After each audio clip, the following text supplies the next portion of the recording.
Sir, boarding niyo po. Sandali lang, tawagan ko lang si Lola.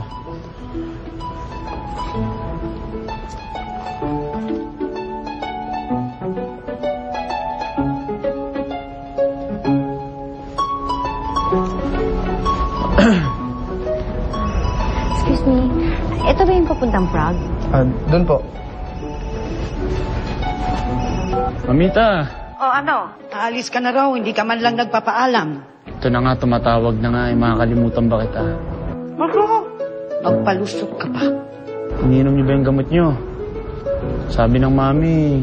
Iniinom po. Masyado naman kasing OA itong mami mo. Wala naman akong sakit eh. Si mami nga pala. Nandito, tatawagin ko. Lilin! Ma? Telepono, si Justin. Ay! Hello? Justin? Oh, nasa airport ka na ba? Yes, ma'am. Kailan ka babalik? Sandali lang ako sa Prague. Pagbalik ko, I promise I'll visit you guys. Aba, dapat lang. Miss na kita eh. Daddy nga pala, kumusta? Nandito siya. Gusto mong kausapin? Lorenzo, anak mo.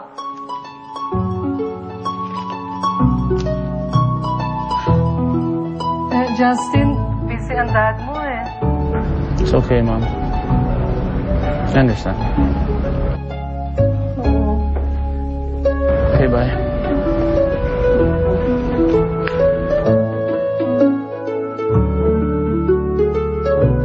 Okay na po, sir?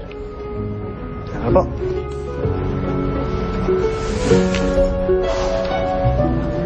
Okay, sir.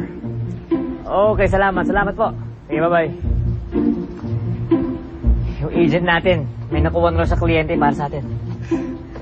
Ko, Richard, sigurado ka ba? Ha? Kasi pag nalaman to ni Jessie, sigurado patay tayong dalawa sa kanya. Hindi na tayo mapapatawad.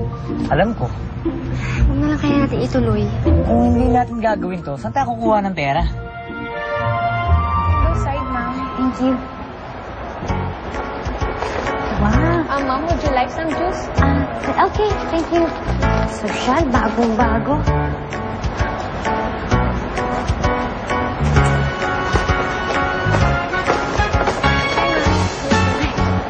Thank you. Ma'am, yung chocolate na gusto niyo po?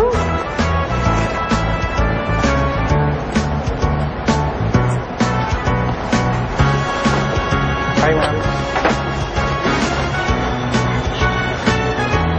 Sir.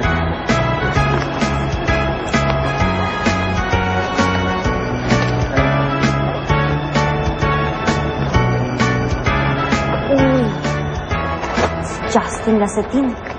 May bago na naman din date si Christine. Diyos ko, di mo ko fan, no? Gwapo ka nga, pero daming mga babae kung sino-sino.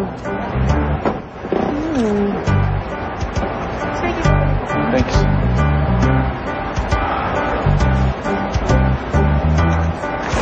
Sorry, would you like some drinks? No.